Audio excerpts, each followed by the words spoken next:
This is The Didlick Difference, the show all about creating and promoting opportunities for people with disabilities. Each episode will bring you expert insights and relatable topics that ignite meaningful conversations and inspire change within our communities.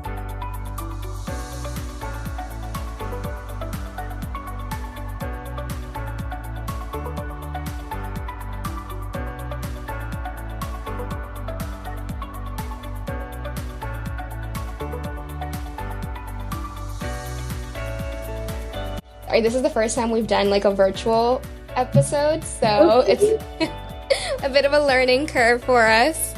Glad to be the guinea pig, absolutely. Thank you. So Bernice, welcome to the Didlick Difference. Thank you. So glad to be here. Yeah, Thank you for the invitation. Of course. So you are joining us all the way from Ohio, correct? Correct. Awesome. Columbus, Ohio. So my understanding is that the reason that we connected in the first place was that you actually met our marketing manager, Lakia, and you met at a conference in DC, correct? And that was kind of how you got that initial connection? Absolutely. I met Lakia at the AWS Imagine conference, which is their nonprofit focus conference, where I was the keynote. And like with all conversations, I start my presentation with, I am Bernice Martin Lee and I live with epilepsy. And that really impacted Lakia that I was so open about my disability, and her and I were able to have a great conversation after that. That's amazing. And I want to go back to what you've just said about how you start your keynote speeches. That is incredible. Tell me a little bit about that. Tell me a little bit about your story, your experiences. What has led you to where you are today? Well, it's been a journey, as we all talk about in the space of epilepsy. It really is a journey because it can ebb and flow, stop and start along the way. But I had my first seizure in college, and I was not diagnosed till about 3 years later with epilepsy after my fifth seizure, which is typical of our community. Unfortunately, this happened 30 years ago at the age of 19, and there wasn't cell phones, so no one was recording the seizure. So basically it was all word of mouth about how you described it. And unfortunately, as the patient, you don't remember the seizure. So you're not able to accurately describe it. So it took multiple seizures for a physician to finally diagnose me with epilepsy. And since that time, I've encountered stigma along the way, particularly in the workplace. And that is why it's so important to me that I start my keynote with that acknowledgement of my disability. Because there was a time where I did not disclose my disability, particularly in the workplace, because of the stereotypes and myths around epilepsy, such as intellectual inabilities, cognitive compromise, which are not true of most individuals living with epilepsy. We are a spectrum disorder. But in times, because of my epilepsy, there were incidences, particularly in the workplace, that I was challenged with. One particular was when I was working for an organization that dealt with young people living with learning disabilities, many that had the comorbidity of epilepsy. And I had a seizure at work. And when I returned, although my seizure was due to another unfortunate virus, I had the swine flu of all things. Oh my goodness. But it had compromised my medication, and my threshold of medication had dropped. But it was an easy fix to get me back to the place where I would have seizure control. But my job said, you can no longer park in the parking lot because you are now a liability. Oh my goodness. Wow. And I was like, but the state of Pennsylvania says I can drive. How can you supersede that? But again, I was a mom of three, and I couldn't afford not to work. So I just abided by the request of the organization to park across the street. But that humiliation of walking across that street every day and having to explain to, coworkers and parents why I was not parking in the parking lot, really, compounded that thought of like, I am not talking about this ever again in the workplace. Mm-hmm. Like, I'm not going to talk about this. And so that was, almost 20 years ago. And it wasn't until I was approached by the Epilepsy Foundation through the recruiting process did I was I even challenged to talk about it again. Mm-hmm. I know in taking this role, I was going to have to share my own story. And I will tell you, I went into the interview process with great hesitation because I wasn't quite sure I was ready to do so. But what I found in the board at the National Board of Directors at the Epilepsy Foundation was it was the first time I experienced people who understood and embraced my story. And I found that to be so powerful. And I want to make sure I share that with others. And so that's why it's so important when I start a keynote or a talk that I talk about the fact that I live with epilepsy, because I want to give that same power to others that was given to me by my board of directors. Amazing. And so when you talk about that stark contrast between the way that organization where you had your seizure reacted to the organization that, where you are now, it seems like they at first, like that first organization operated out of fear, right? They operated out of the unknown. So Absolutely. How do you approach a situation where they just don't have the education and the knowledge, therefore they just have the stigma and they try to protect themselves, but in that they're really harming the person who is actually experiencing that that episode? Yeah, absolutely. And so at the Epilepsy Foundation, our vision is so no one faces epilepsy alone. And part of that is making sure that people are empowered to use their voice. That we create community in which they feel supported in telling their story and using their voice. Because you're absolutely right. It's only through education that we begin to see the elimination of stigma, particularly in the workplace and in society overall. And so, again, we really support individuals in making sure that they have all the tools and resources so that they are well educated and that they can educate others. And one of those methods is through our learning system, our LMS, where we have everything on that LMS from seizure first aid training and recognition training to how to talk about your epilepsy with a coworker or a colleague or with your supervisor. And then we also offer what is our defense fund, which helps individuals learn how to have those conversations in the workplace and also what their rights are within the workplace. Because you're right, we have to build awareness within the community, but also the individual living with epilepsy has to understand what their rights are so they can fully advocate for themselves within the workplace. 100%. And so what does that kind of look like? What does that look like for organizations, for the people that the Epilepsy Foundation is serving? So what it means is, understanding what accommodations an employer can give its employees and what you can ask for appropriately. And again, everyone living with epilepsy has their own journey. And because we are a spectrum disorder, that means your epilepsy may present in a different way. So it really has to be unique to your situation.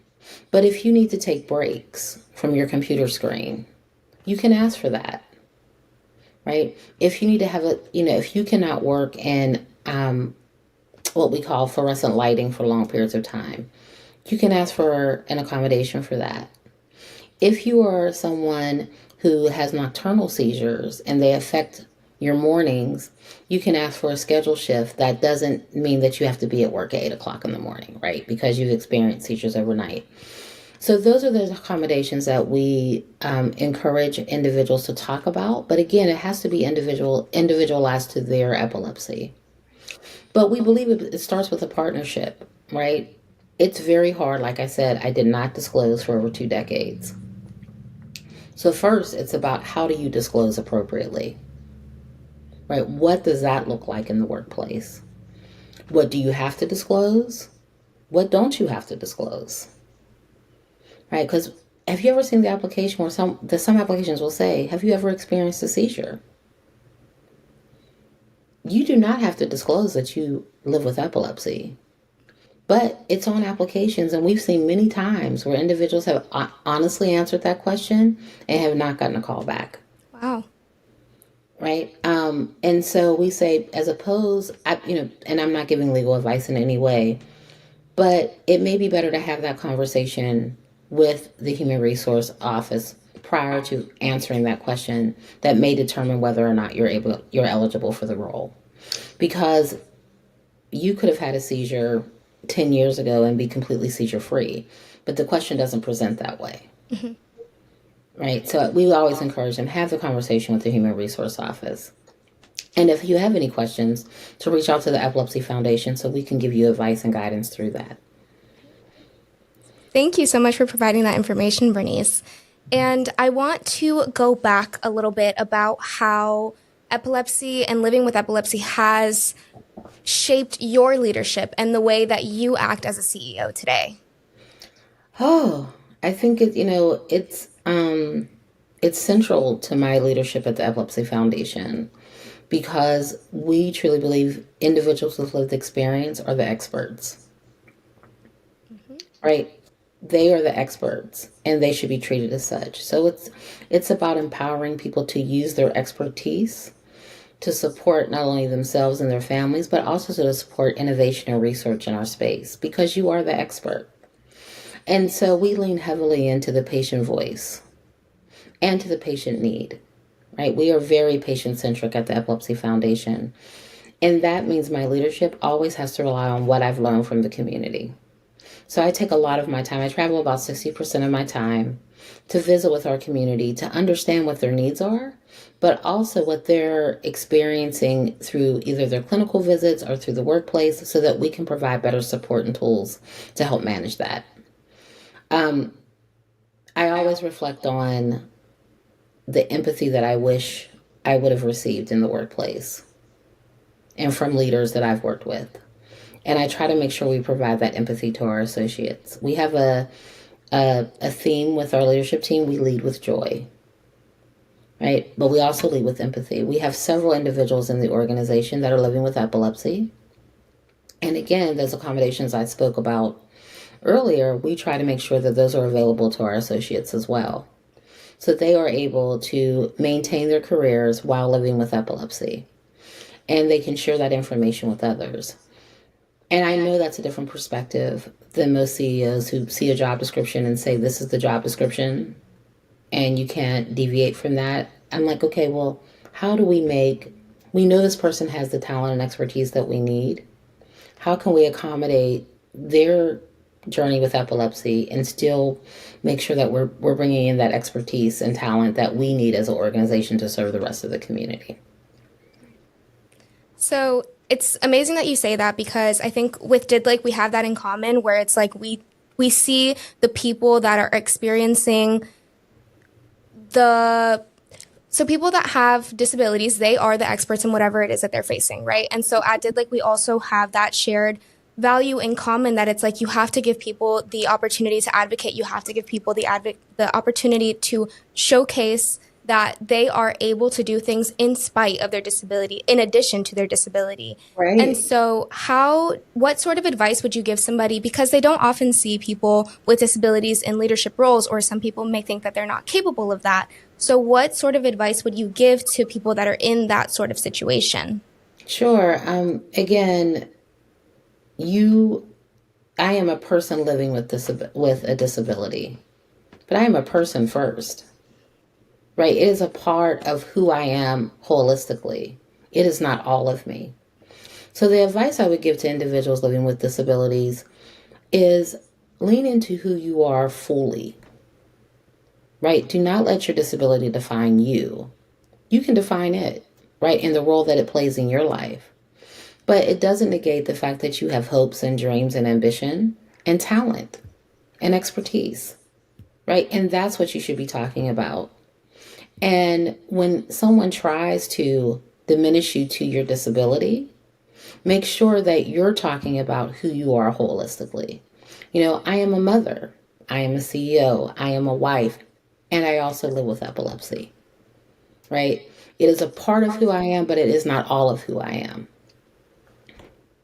And again, it's really important. The advice I give is give yourself permission to accept your own limitations regarding your disability. There's many a times, and I know many others who I've talked to face this. We think we have to do more to prove that we're capable, right? We have to always be present. We have to overachieve in many areas. And sometimes we don't take time for ourselves. Particularly with epilepsy, I know I have triggers: dehydration, exhaustion, stress. And it's important for me to understand that those triggers prevent me from being my best self. And so I've had to learn to be very open with others when my triggers are present and when I'm experiencing particularly an aura. And that's been very challenging because I feel very vulnerable in those times that people are judging me for my disability. But in order to empower other people to do so as well around me, I have to be an example of that. I know my chief of advocacy hates when I tell this story. She just cringes every time because one time we were in the office and I had been going all day from like 7 a.m. all day, and I had a late meeting at 5 o'clock, and we were in our advocacy offices, and there was no water. And as I said, one of my triggers is dehydration. And I was drinking tea and Diet Coke, but there was absolutely no water in the building. Like there wasn't a water fountain, there weren't bottles of water. And so I was ending my day with a call with my some of my donors. And I felt like what was an aura was coming on. And I had to make a decision in that moment to take care of myself. And that was very difficult because, again, I'm the CEO, I'm the leader of the organization. And here I am with the dilemma. Do I continue with this call and fulfill my duties, or do I take care of myself? And I had to trust that those individuals on the call would understand that I needed to take care of myself. So I exited the call and was able to go find what I needed. The running joke is now that every time I go to the office, there's like a 38 pack of water in the refrigerator. Like, not on our watch. Not again. It'll never happen again. But that was very difficult for me. And I understand others with disabilities have that same dilemma of when you're in those situations, do you disclose, do you ask for that grace and permission to take care of yourself, or do you push through and maybe jeopardize your own health in the process? And my advice is always choose yourself. Take care of you. And educate those along the way so that they have an understanding and empathy of what you're going through in those moments. Because they're not, I think many people think that, people think that's an excuse. And I don't want people to think I make excuses. But I lean into, you can't pour from an empty cup. Right? You have to take care of yourself first so that you can present as your best self and be the true leader that you are. Exactly. So, first of all, I appreciate the vulnerability and the honesty so much. It's very inspiring because it shows that you are able to overcome any of those moments that you have felt have been moments of weakness, but from the outside are moments of strength. Putting yourself first in those scenarios are moments of strength. Absolutely. And so from an organizational standpoint, say an organization like DidLake, how can organizations, what can they do to be able to support individuals in order to reach their full potential? I really believe it's teaching individuals how to use their voice. We have found that that's some of the most difficult work to do because there's so many variables in which individuals are being taught to do the exact opposite, to shrink. So I would encourage DidLake to provide advocacy courses so that individuals can learn how to do that, because it's not innate. It's not organic. Someone has to teach you how to do that and when to do it and how to do it effectively. And so anytime you can empower somebody with those tools on how to use their voice and also knowing the rights of individuals living with disabilities, that is always going to make their journey so much easier. Right. Like they're not trying to figure it out for themselves. That's a big thing, is not trying to figure it out for themselves, feeling supported, feeling that they are not alone. I think that is a huge takeaway from what you have said, is that nobody ever has to face anything that they're going through alone. Absolutely. I mean, epilepsy is such a isolating disorder. And we've seen it time and time again. 1 in 3 individuals living with epilepsy experience anxiety and depression. And we realize that is from not being able to share their story. One of the biggest issues with living with epilepsy is you never know when the next seizure is coming. Like you just don't know. So it's important for those around you to be able to support you because you don't know. Right. And when you feel supported, when individuals feel, when you know that people are educated about your disorder and are able to support you if and when it should happen, your anxiety is lowered, right? And you are able to be more of yourself. I know I spent many days just wondering when the next seizure would come and how people would react in that moment. I've had my ribs broken because I had a seizure while I was at a restaurant and the gentleman performed the Heimlich because he didn't know what a seizure looked like. Oh, gosh. He assumed I was choking. Oh, no. He was attempting to help. I mean, he had training. It was just not the right training. He had good intentions. The best intentions. He went right into action. And my poor colleague who was with me was devastated because she didn't know what to do. And I realized with that, like, that's why seizure first aid training is so important to be socialized in our community. People should know what to do when someone has a seizure.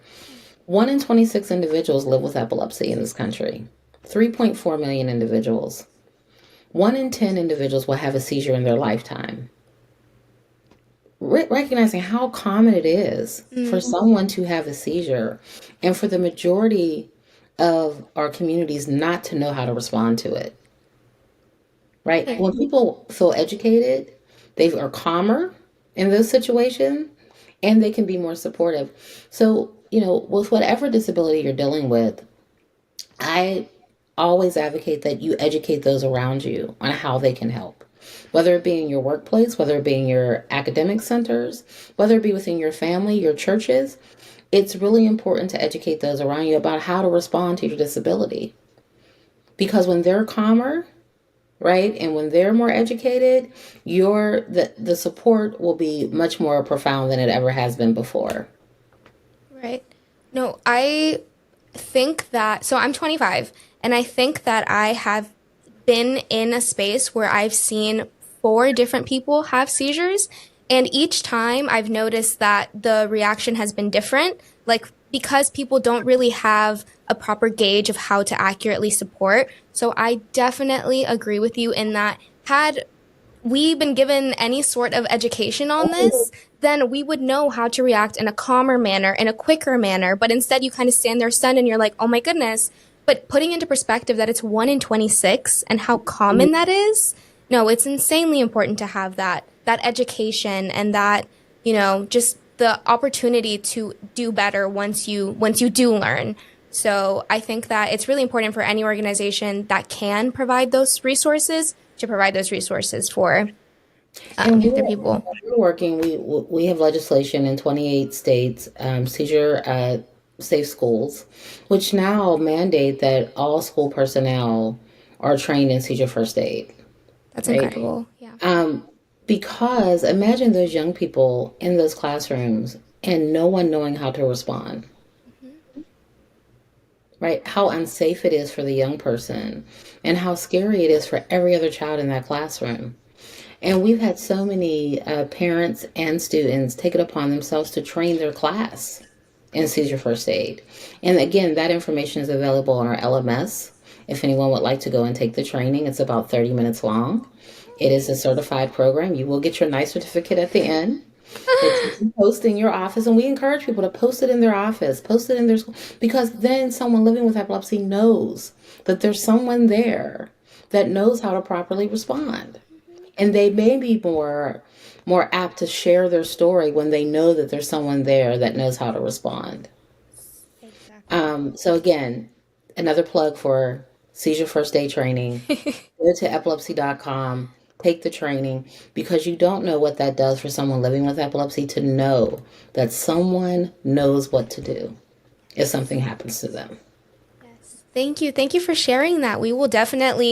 We'll need to put that somewhere over here for everybody to click on that, to follow that link. 30 minutes is nothing, and you get so much valuable information out of it. So that is incredible. And it's also about recognition, because everyone assumes that a seizure is a clonic tonic seizure, where you see the jerking motions, the eyes rolling. But that's not the only type of seizure that exists. And so it's important to know what an absence seizure is and many other types of seizures, so you can recognize that and also support an individual living with epilepsy, because everyone just assumes it's a clonic tonic. Yeah. See, simple things like that make the world of a difference. Thank you so much for sharing that. I really appreciate it. Well, you're welcome. And and also with other disorders and disabilities, I know other advocacy groups offer similar trainings. So, the more trainings that you can take to understand what someone else's journey may be is always going to be able to support them. 100%. I think education is the first step to anything. Like that is what's going to propel a mission forward, regardless of what it is, regardless of who is involved. And I wish I would have had that education for my family and for my coworkers. As I talked about that situation that I went through, I think being able to provide training and education to that staff would have alleviated that fear that I was a liability, right? They would have had a better understanding. But, I didn't have access to that type of resource then. And so I really encourage individuals living with a disability to know what type of resources they have in their communities that can help support them as well and help support educating others. Exactly. I know that DIDLIC does have a lot of disability training that they are able to provide their staff. So honestly, hearing that makes a difference, and honestly, being in a space where I've seen that make a difference, being a part of an organization that does provide that, it helps. It makes you feel more reassured, and any organization that can do that definitely should. Yeah, I mean, it makes a world of difference. And again, you talk about my experience as a CEO and in leadership in the disability community. It's also understanding where we have shortcomings, right? And what more we need to do in the community. Because so many people are living in isolation with their disability.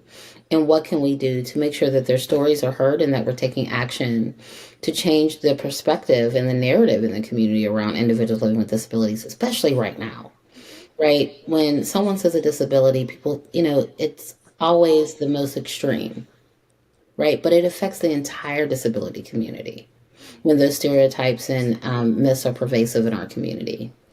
Exactly. And what we want is equal employment for all. Like full stop. That is what we want. Absolutely. Absolutely. And earlier this year, the Epilepsy Foundation put out a statement because there were indications that those living with epilepsy were working in federal positions. And in some ways they were not qualified.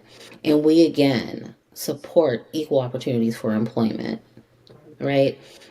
Yes, there are individuals living with epilepsy that have limitations, but that does not apply to our community as a whole. And those opportunities should be afforded. Those employment opportunities should be afforded to anyone who has the talent, skill, and expertise to perform those duties. Exactly. That's what it's all about. Absolutely. I mean, I'm very lucky to have found this role where I can, really focus on equity in the epilepsy space. It's important to me. It's what I'm passionate about. I came to this role from healthcare where I was working on health equity frameworks, and being able to focus this on the epilepsy community and the disability community overall has been such a gift for me, because you recognize that when there's inequities that exist, people suffer. Right? And I don't think people think about that. When there's an inequity, someone is suffering. And we have to make sure that, again, to your point, that we provide equal opportunity for all individuals living with disabilities to have the best quality of life, right? It's about and we don't prescribe to what that quality of life is, but it is their best quality of life. In our community, for some with our severe epilepsy or rare disorders, it may be just enjoying time with their family and being cognizant and aware to do that. But for others, it may be taking on leadership roles like myself. That is their best quality of life. So I actually wanted to ask you, what is something that has surprised you within your role as being a CEO? A lot has surprised me. I think what has surprised me the most is the lack of funding for not only the epilepsy community, but for disabilities community overall. Although we have the ADA Act, it does not provide funding and support for communities. It's very dispersed throughout the federal government and throughout communities overall.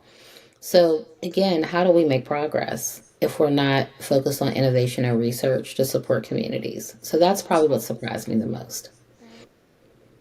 Well, thank you for sharing that. And yeah, as you've said, that is incredibly important. And it's like, how do we move forward? How do we, especially being in the disability advocacy space, the disability employment space, how do we put ourselves in those spaces and propel when we might not be receiving that external support, right? So. And also, I think what it causes in our communities is then we're competing for a very small amount of funding. Right? And so what I would love to see happen more in this space is more collaboration, where those in the patient advocacy space are collaborating and supporting one another and one another's initiatives. For far too long, I feel like we've been siloed in that way. And it's important for us to acknowledge that while funding may be limited, coming together, we call it the power of us, coming together will help us educate and hopefully inspire others to give and support the causes that we so deeply believe in. That is so true. And honestly, community partnerships are so important, and regardless of where you are, that's possible. It can happen. Like, we're sitting here, you're in Ohio, we are in Northern Virginia, and we're talking about these things that are important, and they unify, and they hopefully inspire others to do the same. So it's how it starts. Community partnerships are incredibly important. Yeah. Absolutely. And also sharing of information. I love this conversation that we're having today. Being able to share information to strengthen our knowledge base and to strengthen our ability to support communities. Exactly. And so I wanted to ask you, Bernice, what does advocacy look like for you, whether that's on a personal level, on an organizational level? I know you've spoken a bit about that already, but if you have anything more to elaborate with that? Sure. The Epilepsy Foundation has a very rich and deep advocacy platform from both the federal level to the local level to grassroots. And how that takes shape is that we do advocacy at the federal level. Particularly right now, we're advocating regarding the support and maintaining of funding for the epilepsy programs. I'm not sure if you're aware, but the epilepsy programs at the CDC were eliminated last year. And so we are working to restore those programs, and that is happening through our federal program, our federal advocacy efforts. And then we have our local advocacy efforts, which I talked about Seizure Safe Schools being one of those, where we're trying to make sure that students are safe within their classrooms. But also we're trying to make sure that there is appropriate coverage for devices and medication for those that live with epilepsy at the state level through their Medicaid programs. And then we have our grassroots programs, which are those in communities in which they are looking for funding to support, whether it be a community program or other efforts such as community healthcare workers to support individuals living with epilepsy. My personal advocacy happens on all levels. I often lobby on the Hill and talk with our congressmen and senators about how they can support our community. We have an epilepsy caucus, which is chaired by Senator Schmidt and Senator Klobuchar, and the Senate, and Senator Murphy and Senator Costa in the House. And with them, we are able to talk with many of our legislators about the needs of our community and help to find solutions through federal funding to move those to come to resolution for those individuals. Also, personally, I believe that advocacy is also my professional and my personal journey. So it's important for me, in my own community, and my own family, to talk about epilepsy because as we talk about it, we normalize the conversation. So people feel comfortable. There's 1 in 26. I went 15 years in my journey without meeting anyone else living with epilepsy, right? Because nobody talked about it, right? And it's amazing now when I'm in the community and I start my conversation with, I live with epilepsy. Even at that conference where Lakia and I met, I had 25, 30 people come up to me afterwards and say, my brother has epilepsy, my sister has epilepsy, my dad has epilepsy, I have epilepsy. It's like all of us are in this room, but this may be the first time they're talking about it. Right. Right. It gives them that strength to be able to say, hey, actually, like this should be normalized. Right. I can have this conversation. Exactly. I can talk about it. And in talking about it, I can find the resources that I need for myself or for my loved one. Now we're talking about it. Exactly. Right? When we tell that statistic of 1 in 26, most are shocked. Right. So they're like, wait a minute, that's my classroom size. Right? If I'm sitting in a classroom, someone in here is living with epilepsy. Exactly. Yes. And they're not talking about it. Right. And many of us, let's be honest, me being one of them, were told not to talk about it. Right? When I was diagnosed, my grandmother, who I'm named after, who I was very, very close to, started saying things like, she has fits. She has spells. And what that did was teach me there was something shameful about my disorder. So whether it was directly or indirectly, I was told not to talk about it, not to share it, because somebody would see me as less than. And so now I'm talking about it freely, and I wish I would have had this this education and this posture much sooner, because I know my children and my husband, I inadvertently taught them not to talk about it. Right? And when my husband finally said to me after taking this role, he said, I'm so glad we can talk about this, like openly. So advocacy isn't just, with legislation, it's also within your own family. It's also within your own community, and making people very comfortable with the fact that you live with a disability and it's okay. And you can talk about it. And if they have questions, you can help answer them. I'm sure this conversation will fall onto many laps, that people will hear it and be so inspired by the fact that had you not started, like you are the prime example of, if you want change, you have to see change happen. So if you want people to start talking about it, you have to be vulnerable. You have to start talking about it. And so thank you so much for sharing that.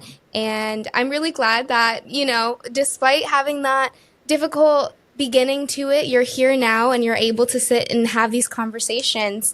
And so I wanted to ask you, Bernice, who or what inspires you to keep moving forward? Wow. Good question. I would honestly say it's my children, right? I have 3 kids, 2 girls and a boy, and I have a grandchild. Oh, congrats. About to have another one. So, Congrats. That's so cute. And for me, I always think about, how do I want them to see me? And what do I want to give to them? Right? How do I want, what can I give to them that is going to enrich their lives? And so when I think about what I do on a day-to-day basis, I always think about what example I'm leaving for them. I mean, they're adults now. My youngest is 21. But I know watching how I carry myself in the world will also impact how they carry themselves in the world.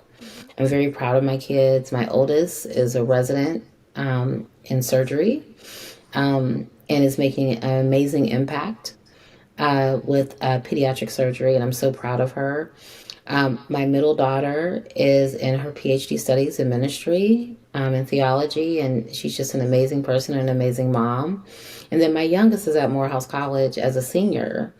And when I saw him this summer take an internship where he was lobbying on the Hill, I couldn't have been more proud, because I know that fighting for others will continue to be a family legacy, right, in our family. And so when you ask me what drives me, what motivates me, it really is those three. And of course, my husband, who is the backbone of our family. But really, like you said, I want my children to be change makers. And in order to encourage them to do that, I have to be a change maker. That is incredible. Thank you. And so, what is one takeaway from all of the amazing, incredible things that you've shared with us today? What is one takeaway that you would like for our listeners to have before we leave today? Oh, wow, we talked about so much. So much. I mean, honestly, it's what you and I kept coming back to. It's about education and awareness. Educate yourself. And when you're educated, provide that awareness for the community, right? That is the best advocacy that anyone can do, is when they're educating others. And for those who are living with a disability, it's okay to be vulnerable. And I know it's difficult sometimes, because we always feel like we're being judged. But know that there is power in your vulnerability. Thank you so much for sharing. And thank you so much for your time today, Bernice. I have deeply enjoyed this conversation. Well, I appreciate you, and I appreciate you doing this work, because it's so important that individuals have a safe space to talk and to listen. Many don't get this opportunity, so I am very grateful to you.